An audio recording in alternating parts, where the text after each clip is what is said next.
To understand the move command, let's draw a circle.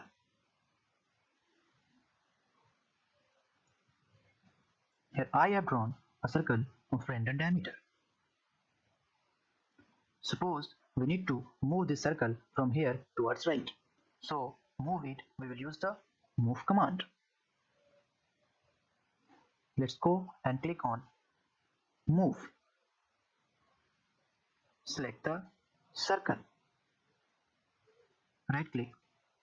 Select the base point. Drag towards right.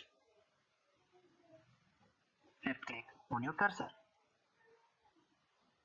Drop here and go. This was use of move command on a random distance. But what if we have to move this circle on a certain distance? To do that, please follow the steps shown on a screen.